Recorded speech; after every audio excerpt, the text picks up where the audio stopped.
want to talk about the electrification of vehicles and what that means for cars and the future of cars and the future of the car industry. So, Definitely. I've been a car guy pretty much since I was a little kid. My dad knew everything and anything about something with an engine, and that's how I was raised. He was very much 427 big block guy, growing up in the 70s, and my car experience has always been learning from what he knows and learning together with him. And I'd have to say, like, pretty much, I guess ever since Tesla came out with that the Lotus, but they put the yeah, motors in it. It was kind of my first like experience like with, hey, like, is this going to be the future? And obviously it's probably about almost 8-10 years ago.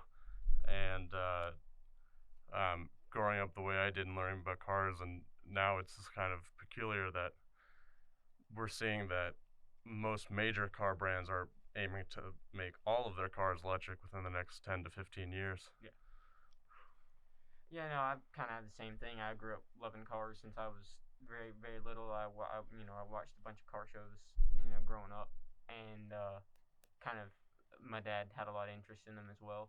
And me and him actually, when I was 16, rebuilt a Chevy Silverado C10, and we had the engine retuned to from a 350 to a 360, and we that's kind of where that started. And then the first time I remember seeing like an electric type vehicle Mm. was actually Tesla. Same thing. I remember when they came out with their Roadster, and same thing, kind of like you were saying. Just being able to see how that worked and see what they were capable of doing, and then also seeing like how Tesla's kind of grown as the car industry and kind of been the spearhead for electrification of vehicles has been kind of really cool because they've been able to push the limits of what you can do. Because for a very long time, people hogged on you know normal electric cars because they didn't have much range, and the electrification infrastructure wasn't that great. And so now I think because of Tesla and their just out of the out of the world ideas that they have with cars and electricity and how they're going about it has kind of just revolutionized the car industry in that matter, and allowed for a whole lot of other car manufacturers to kind of come in and say, hey, okay, we're gonna start electrifying our vehicles, and we're gonna start kind of integrating that into our sales package and what kind of the cars that we offer to our customers. And I think that's really cool. And I think that's a better way forward because when we start using much more renewable energy, we can kind of have a much more cleaner way of travel. Yeah, and it's pretty bizarre just going from seeing a car that was like, is that a Lotus, and seeing a little Tesla badge on it and finding out it's electric. And now in the present day, that roaster's been rebadged, and now it's a 0 to 60 1.9 seconds. And Crazy. as far as like them integrating electric motors into other cars, the Hummer was pretty much a joke. It's just a big, bulky plastic gas guzzler, and obviously got discontinued years ago. But now uh, the company's releasing it with an electric motor, over 1,000 horsepower and supercar stats, and it's uh, incredibly bizarre to see that. And as to your point about the earlier electric cars, like, I remember my family had like a Nissan Leaf for a couple years, but like the Leaf, Bolt, like all those were kind of struggling a little bit until Tesla really formed it to make it look like a normal car. And I think there was like a lot of stigma because while you, yes, could make a normal looking car that is also electric, companies wanted to make it like a different thing, make it look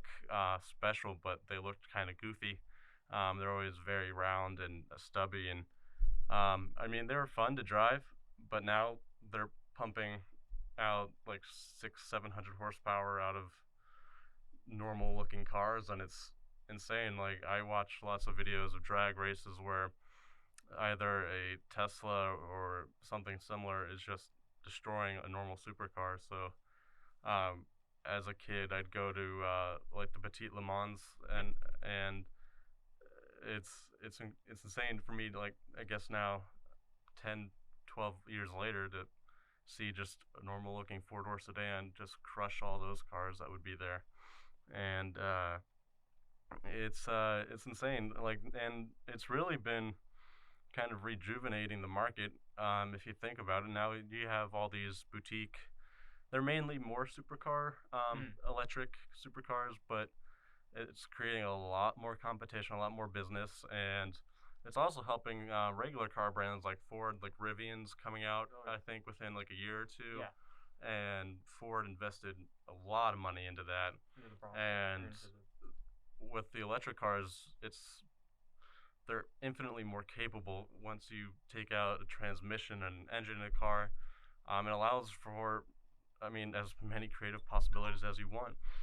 You definitely see um, the I mean, I remember seeing the Rivian, how it has storage spaces within the side of the truck, within everywhere, and you can't get that with a normal electric. I mean, a normal gas car. no, because the torque is going straight to the wheels. Yeah, It just goes from the motor to the wheels, and that's it.